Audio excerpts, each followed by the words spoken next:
This is our 3D viewport. It is an object, this is camera, and it is light.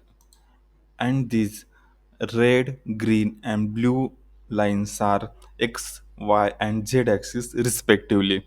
To move this object, first we will select it by clicking left button of the mouse. Then just press G. Now look, this object is able to move freely.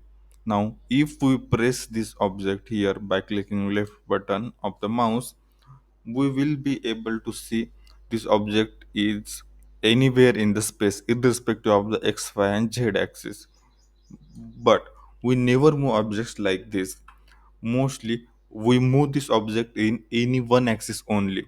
Now to move this object in x axis, we will plus select it by placing by pressing G, then press X.